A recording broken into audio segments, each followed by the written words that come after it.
Thank you, Paige, and thank you everyone for being here. I'm Charlie Race Newmark, the founder and CEO of ELINT Capital.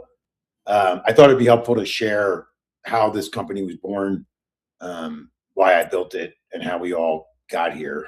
When I was growing up, my father owned a small auto parts store in Orange, New Jersey, and like most small business owners, he extended credit to mechanics in the neighborhood in the form of house accounts. So someone who needed like a can of oil or a spark plug, they'd say, put it on my tab, to keep their business running. And obviously those accounts at that time, this is the late 70s, early 80s, they were based on trust and relationships, but they still created a serious cash flow challenge. And I remember hearing the conversations, or I should more like arguments at our kitchen table about customers who didn't pay the bill and the strain that it put on the business, and in turn the strain it put on my father and our family. So that experience stuck with me for most of my life. And later in life, because of that struggle that I grew up in, I became interested in trade credit and the whole role it plays and how cash flow works.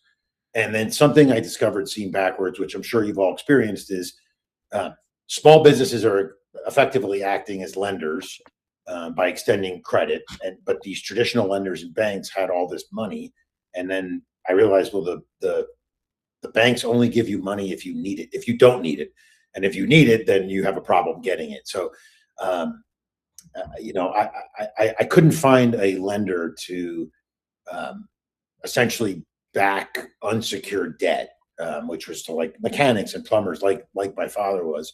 And then I learned about government contracts, and I learned the fact that you know the government always pays; they just pay really, really slowly, and the underlying asset, which is the receivable from the government, is the strongest on the planet. So that insight became the foundation for ELINT Capital, and so I spent a little while assembling an absolutely exceptional team that includes former government contracting officers, SBA leaders, government professionals, finance professionals, technology experts. And while I am not the expert in government contracting, my team is. And I've learned a lot in the last few years sitting next to them all. Um, so today, ELINT is more than a financing company. I want to make that clear, even though we're talking about cash flow and financing. What we've built is a technology platform that's actually designed to help government contractors win more contracts, execute those contracts more effectively, and maintain compliance, and also have the access to capital that they need to grow. Um, an important part of this whole solution ecosystem is obviously the money, and that leads to our partnership with Excalibur Capital. From the beginning, our vision was not simply to create software or simply to provide financing. It was to connect the technology, the government contract intelligence, and capital into a single ecosystem for government contractors. And through our partnership with Excalibur, we're currently able to provide funding on contracts up to $20 million per contract. So, unlike traditional lending, our approach focuses primarily on the strength of the awarded contract and the contract backlog, rather than your personal credit score or a balance sheet. So the banks obviously tend to look backwards at your balance sheet. We know that as a business, you're growing and you're looking forward, and you want to take on bigger contracts and more contracts. So our system allows smaller contracts to compete for larger opportunities, scale with more confidence, and focus on execution without actually worrying about whether they have enough working capital to bridge that gap between performance and the slow government payment. So ultimately, that's why we're here. Our mission, I always say, is pretty simple. It's help government contractors grow by removing as many barriers as we can. So again, thanks for joining us today. I'm excited to introduce the rest of some of our team, who's going to walk you through the what we offer and how ELINT can help your organization grow. So I'll start with Josh Leffler, who built our technology platform. So any questions about technology, you want to steer them towards that guy. Thanks, Charlie. Hi, everybody. Josh Leffler, Chief Product and Technology Officer here at ELINT. I've been in and around government contracting for almost 20 years now, and particularly at the really esoteric place where financing kind of meets technology that drives government contracting. So I've worked in the government with government contractors. I've worked as a government contractor. Over those 2 decades, I've been in banking, most recently financial technology over at Bloomberg. As Charlie said, I'm the lead driver, the lead force behind the platform that we have here at ELINT.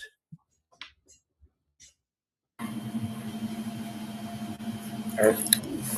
Yes, thanks, Josh. Hey, everybody. Eric Rabinovich. I'm managing director with Excalibur GovCon Capital, and we are the funding arm and partner with ELINT, and we're happy to be here to talk about what we're seeing in the market and to talk about some of the more challenging aspects of winning a contract and being a growing firm in this market. By way of background, very briefly, I am a former government contractor. Josh and I actually worked together at PricewaterhouseCoopers in their public sector practice and worked on a number of contracts supporting financial services oriented government agencies. So think SBA, FHFA, Fannie and Freddie, although technically those are governmental sponsored entities. But we do have experience being on that side of the table. And then I also was a contracting officer with the Food and Drug Administration for several years. And then Josh and I also worked together helping stand up Live Oak Bank's government contracting teams. So coming at it from the perspective of a lender and how does a lender underwrite a government contractor at a bank. And so we'll talk more about how funding can look in this context, but happy to be here and let's get into it.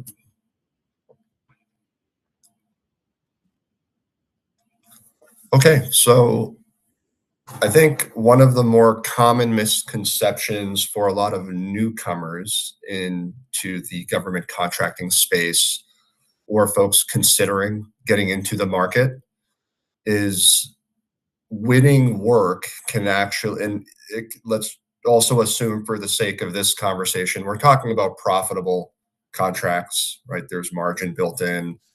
And the challenge is, even with that, you can win work and then not necessarily have capital ready to go to start mobilizing on a contract. And that's really the primary pain that ELINT Capital and Excalibur are trying to fix and to solve. And so we see this time and time again, where you're a small business, you win the work.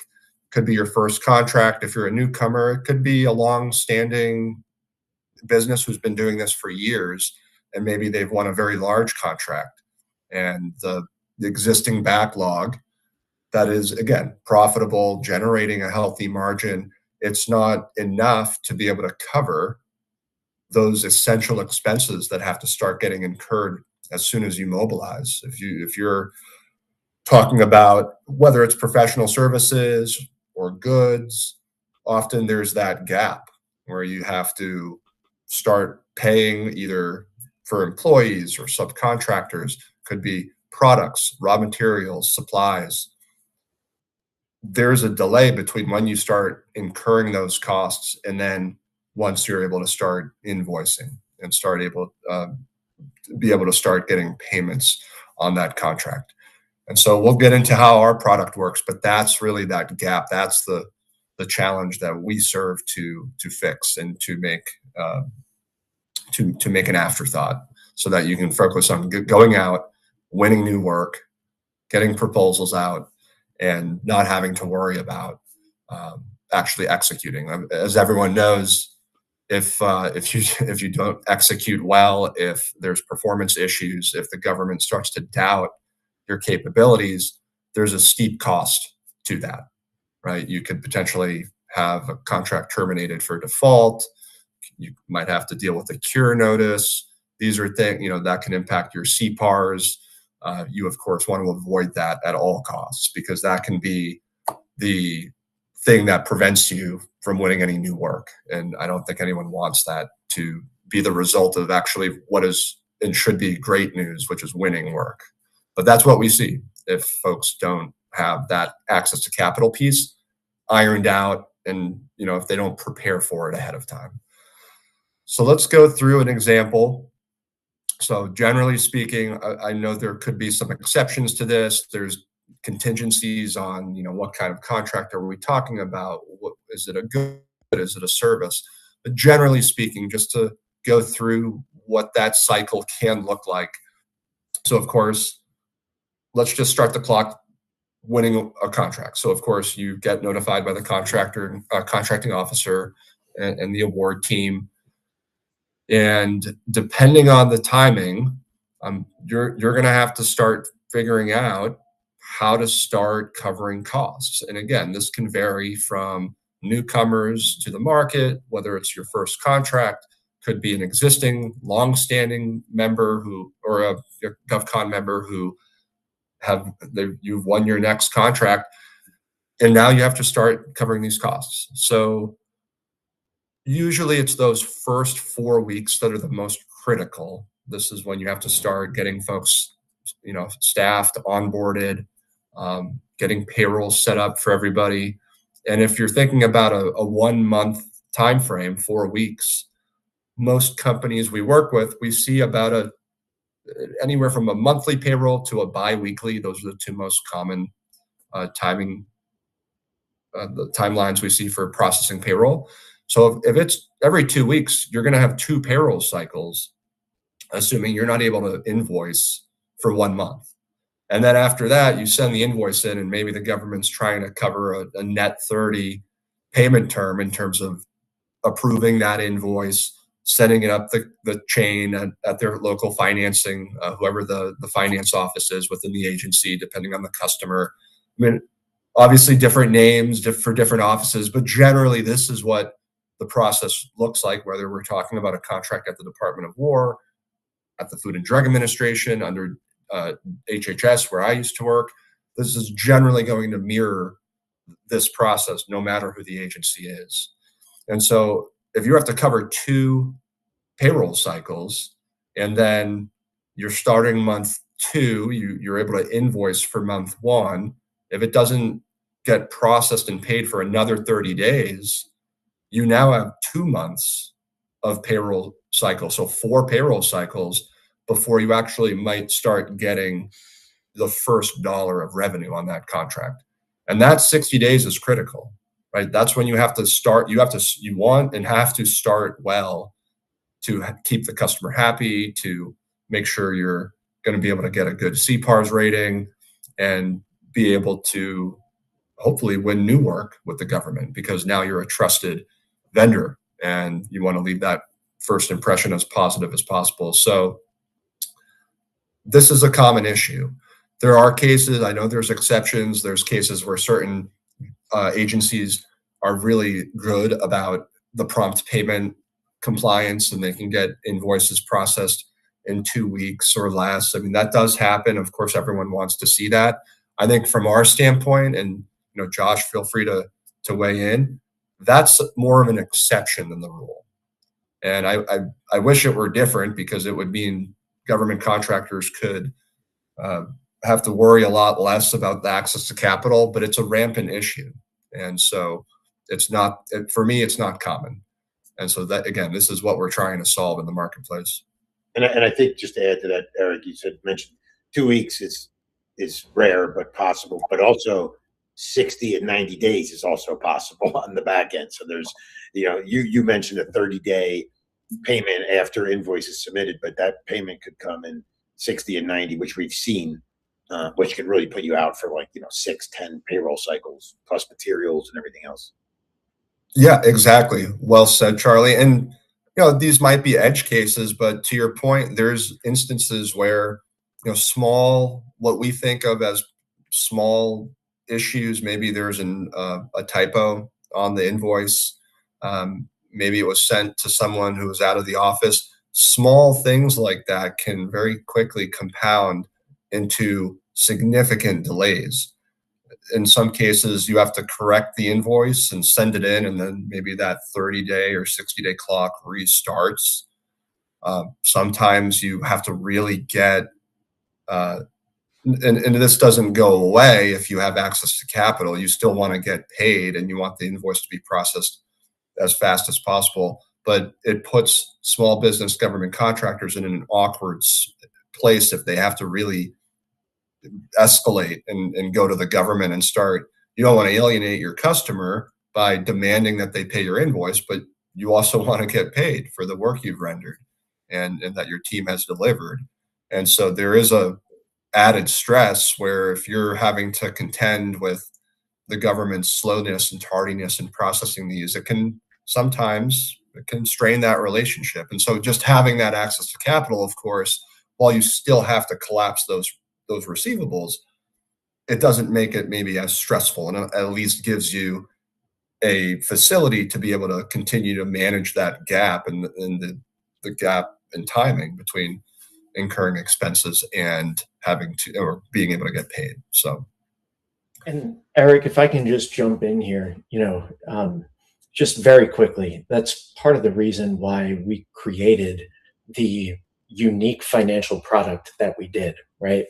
It's created for government contractors, by government contractors, designed specifically around the timeline that we see here. Because as Charlie said in his opening comments, we've lived it, we've breathed it from every angle. We know the government always pays, they just don't pay quickly.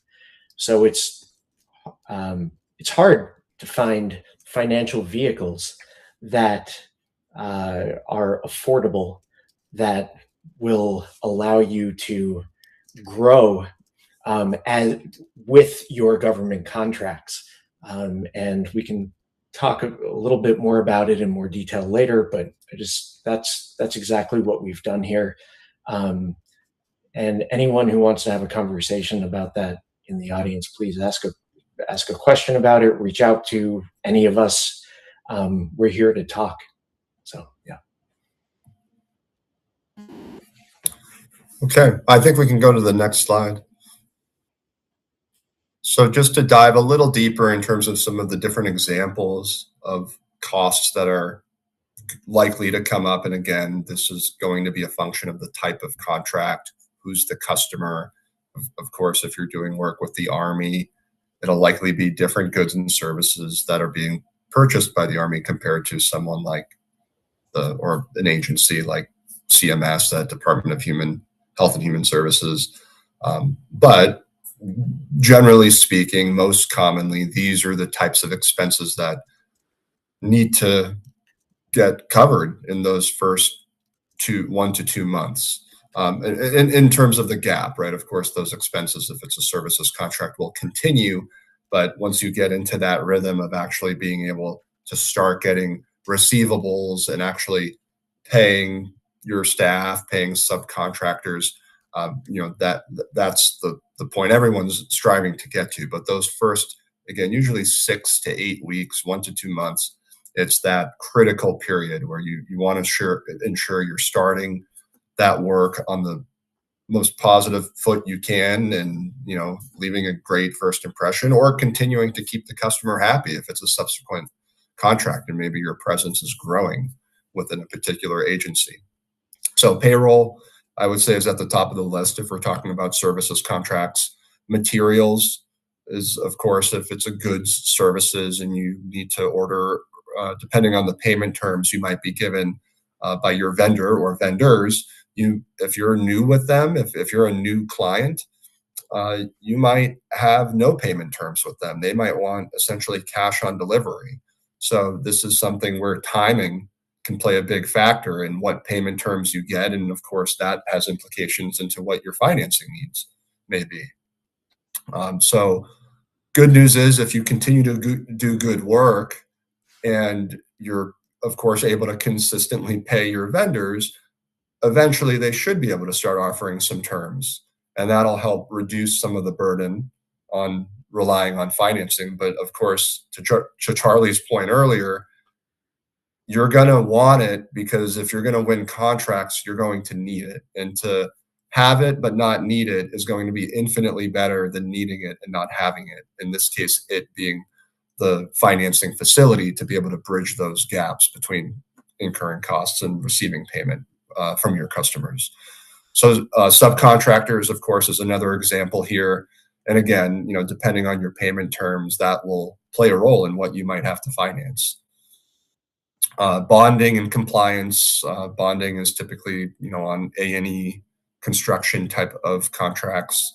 And then, vendor and overhead pressure. I mean, there's the fact that even if it's not billable staff, when you're growing, you're likely going to grow your overhead cost envelope with the business, right? So as you have more staff doing billable client work, you're managing a larger book of contract backlog.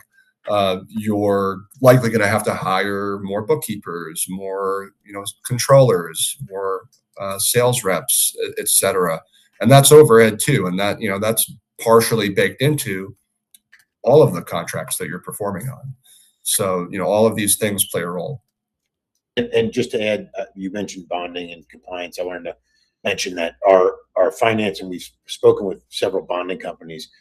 If you couple this particular type of line of credit with, and you have a bond, you can actually increase your bond capacity because they're looking at your available cash.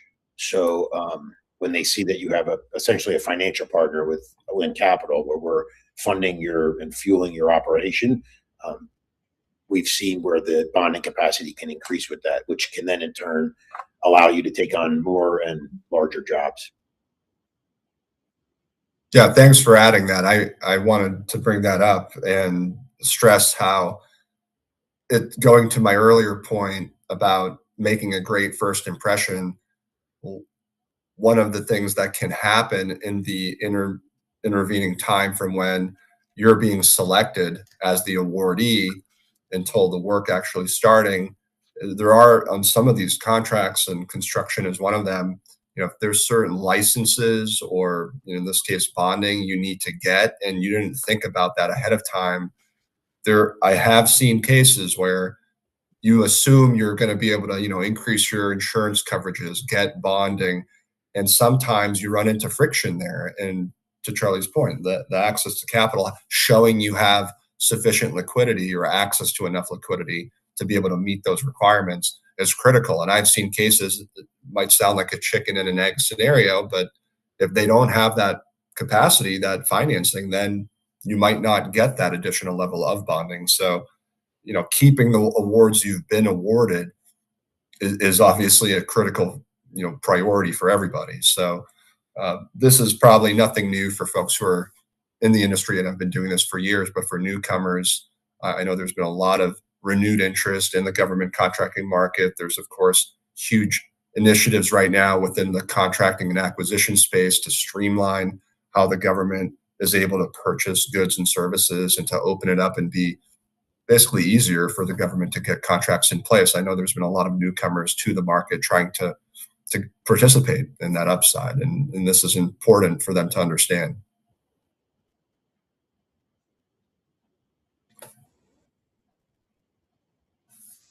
All right. This, I think we've covered the concepts here, but I mean, reiterating the fact that growing is expensive. Growing is difficult because it forces you to have to address challenges you may not have encountered before. And I think some folks have probably heard some variation of what got you here won't get you there. This, I think, is a really critical example of that. As you grow, the way that you may have bootstrapped and gotten to the point you are today, it's not necessarily going to work in a high growth environment. Maybe the line of credit you had that worked for the last couple of years, you've outgrown it. And you might be running into challenges with lenders in terms of increasing that line or getting additional debt. These are important things to anticipate as a firm grows so that they can be proactive and work to get some of this figured out ahead of time so they're ready to roll and ready to address those challenges head on once they start winning new work.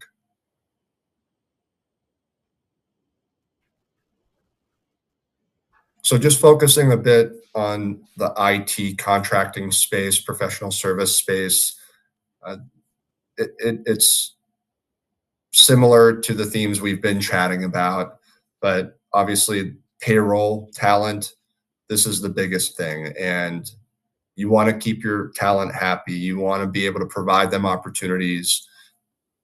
Making sure they're paid on time is a pretty important component as part of that. And subcontractors, sometimes it might not be clear to the government, who's a sub, who's an employee of the prime, but at the end of the day, you need to ensure everyone's being paid, right? So without that in place, you're going to run into challenges on the work very quickly. Being able to hire fast and recruit, I think this ties directly into that. Being able to back up if you're competing with other space and trying to hire folks and recruit, you need to be able to provide a compelling reason for them to work for you. And so, you want to be able to deliver on the promises that you're putting out there when you're recruiting and when you're trying to source for a particular contract. And again, we talked about licenses and some of the compliance costs, whether it's for a facility clearance, whether it's a certain certification. I will say right now, as everyone knows, CMMC is a huge topic, and there's costs associated depending on what level of certification someone needs to get. I mean, there's significant costs associated with having to go get and then be able to pass an audit and to pay the vendors out there who are providing that service. Sometimes folks get sticker shock at what it actually costs to be able to get certified and become compliant to perform on certain contracts. So that's another example of just, you really want to make sure you're able to cover those costs so you can actually perform on the work. That's critical. Unless unless you guys had anything you wanted to add, we can move on. Oh, I think unless Josh. All right, so let's talk a little bit about some of the alternatives out there. What are some of the options for dealing with this issue we've been talking about today? What are the different products out there? Who sells those products? What are the pros and cons? So let's talk about lines of credit. This can be your traditional bank financing. Sometimes we see on here SBA loans as a separate bucket.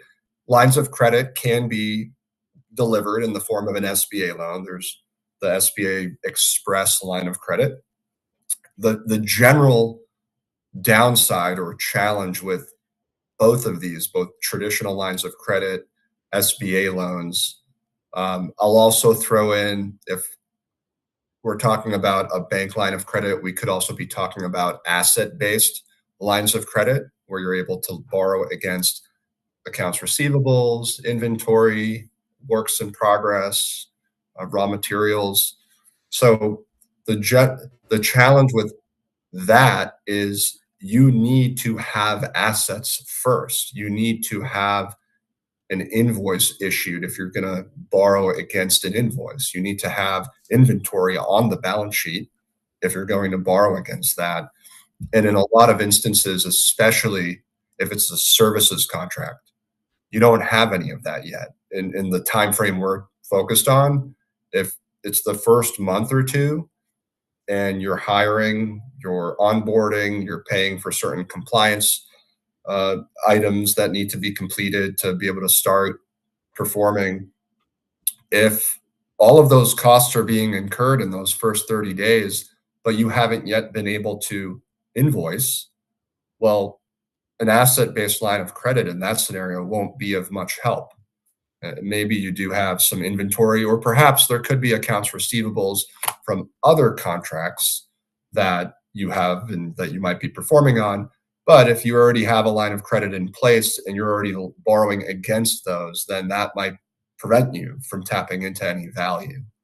So that's the challenge with an ABL facility, with that type of line of credit. With an SBA loan or an SBA Express line of credit, the challenge with that is the way that those products are underwritten if you look at the rules that the SBA imposes on all of the banks who participate in the SBA program, namely the 7A program,